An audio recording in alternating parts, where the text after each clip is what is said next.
नमस्कार। आज हम रविंद्रनाथ टैगोर द्वारा रचित कहानी नई रोशनी भाग 2 पढ़ेंगे। जैसा कि पिछले वीडियो में मैंने आपको बताया कि विंध्यवासिनी के पति अनाथ बंधु विलायत जाने की जिद करते हैं। आगे देखते हैं। दुर्गा पूजा के दिन समीप आए तो विंध्य के पिता ने बेटी और दामाद को बुलाने के लिए आदमी भेजा। विंध्य खुशी खुशी मैके आई। माँ ने बेटी और दामाद को रहने के लिए अपना कमरा दे दिया। दुर्गा पूजा की रात को यह सोचकर कि पति न जाने कब वापस आए, विंध्य प्रतीक्षा करते करते सो गई। सुबह उठी तो उसने अनाथ बंधु को कमरे में न पाया। उठकर देखा तो माँ का लोहे का संदूक खुला पड़ा था।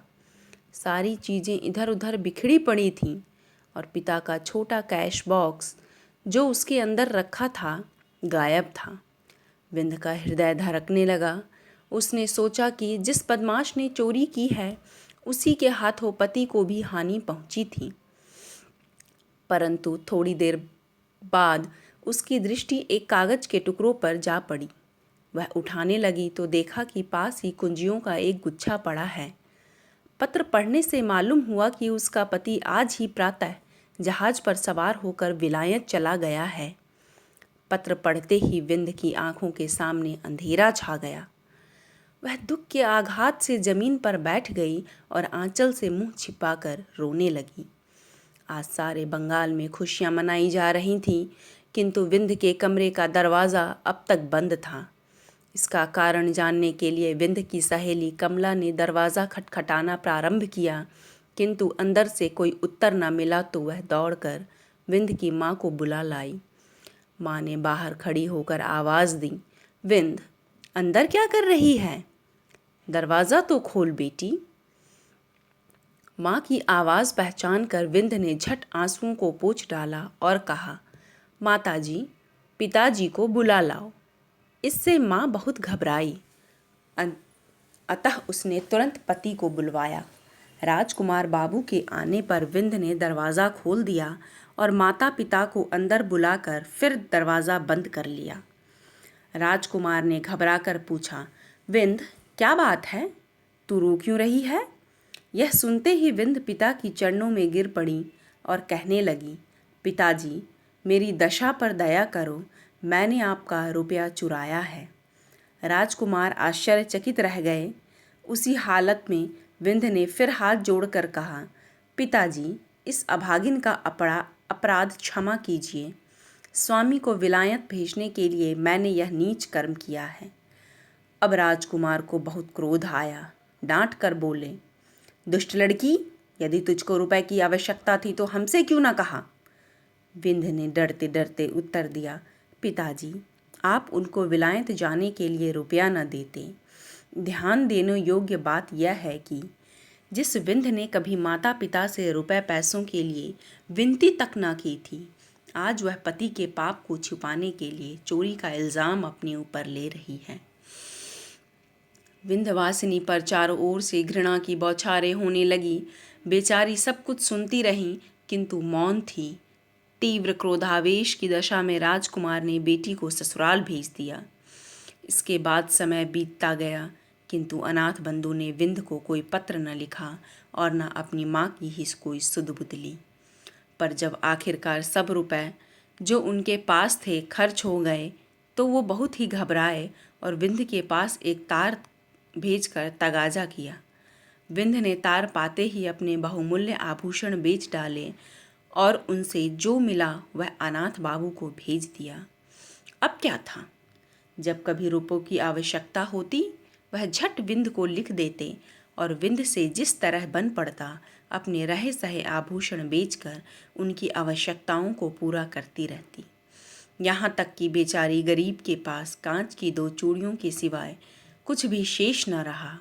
अब अभागी विंध्य के लिए संसार में कोई सुख शेष न रहा था। संभव था कि वह किसी दिन दुखी हालत में आत्महत्या कर लेती, किंतु वह सोचती कि मैं स्वतंत्र नहीं, अनाथ बंधु मेरे स्वामी हैं। इसीलिए कष्ट सहते हुए भी वह जीवन के दुख उठाने पर विवश थी। अनाथ बंधु के लिए वह जीवित रहकर अपना कर्तव्य पूरा कर रही थी, किंतु अब चूंकि उसके लिए विरह का दुख सहना कठिन हो गया था, इसीलिए विवश होकर अपने पति के नाम वापस आने के लिए पत्र लिखा। इसके थोड़े ही दिनों बाद अनाथ बंधु बैरिस्ट्री पास करके साहब बहादुर बने हुए वापस लौट आए, परंतु देहात में बैरिस्टर साहब का निर्वाह होना कठिन था, इसीलिए पास ही एक कस्बे में होटल का आश्रय लेना पड़ा। विलायत में रहकर अनाथ बंधु के रहन सहन में बहुत अंतर आ गया था। वह ग्रामीणों से घृणा करते थे। उनके खान पान और रहन सहन के तरीकों से यह भी मालूम न होता था कि वह अंग्रेज हैं या हिंदुस्तानी। विंध्य यह सुनकर बहुत प्रसन्न हुई कि स्वामी बैरिस्टर होकर आए हैं, किंतु माँ उसकी बिगड़ी हुई आदतों को देखकर बहुत व्याकुल हुई। अंत में उसने भी यह सोचकर दिल को समझा लिया कि आजकल का जमाना ही ऐसा है, इसमें अनाथ बंधु का क्या दोष। इसके कुछ समय पश्चात एक बहुत ही दर्द भरी घटना घटित हुई। बाबू राजकुमार अपने कुटुंब सहित नाव पर सवार होकर कहीं जा रहे थे कि सहसा नौका जहाज से टकराकर गंगा में डूब गई। राजकुमार तो किसी प्रकार बच गए, किंतु उनकी पत्नी और पुत्र का कहीं पता न लगा। अब उनके कुटुंब में विंध्य के सिवाय कोई दूसरा शेष न रहा था। इस दुर्घटना के पश्चात एक दिन राजकुमार बाबू विकल अवस्था में अनाथ बंधु से मिलने आए।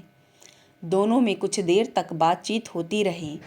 अंत में राजकुमार ने कहा, जो कुछ होना था सो तो हुआ, आप प्रायश्चित करके अपनी जाति में सम्मिलित हो जाना चाहिए, क्योंकि तुम्हारे सिवाय अब दुनिया में हमारा कोई नहीं।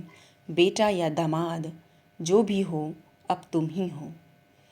अनाथ बंधु ने प्रायश्चित करना स्वीकार कर लिया। पंडितों से सलाह ली कि उन्होंने कहा, यदि इन्होंने विलायत में रहकर मांस नहीं खाया है तो इसकी शुद्धि वेद मंत्रों द्वारा की जा सकती है। यह समाचार सुनकर विंध्य हर्ष से फूली न समाई और अपना सारा दुख भूल गई। आखिर एक दिन प्रायश्चित की रस्म अदा करने के लिए निश्चित किया गया। बड़े आनंद का समय था। चहुं ओर वेद मंत्रों की गूंज सुनाई देती थी। प्रायश्चित के पश्चात ब्राह्मणों को भोजन कराया गया और इसके परिणाम स्वरूप बाबू अनाथ बंधु नए सिरे से बिरादरी में सम्मिलित कर लिए गए।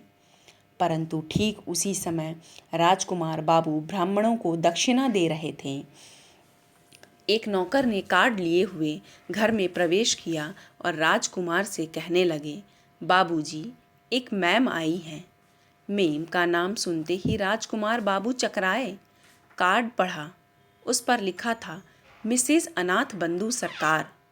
इससे पहले कि राजकुमार बाबू हाँ या ना में कुछ उत्तर देते, एक गोरे रंग की यूरोपियन युवती खटखट करती अंदर आ उपस्थित हुई। पंडितों ने उसको देखा तो दक्षिणा लेनी भूल गए। घबराकर जिधर जिसके सिंह सामने निकल आए।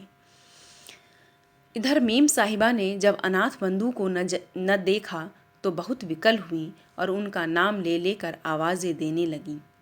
इतने में अनाथ बंधु कमरे से बाहर निकले।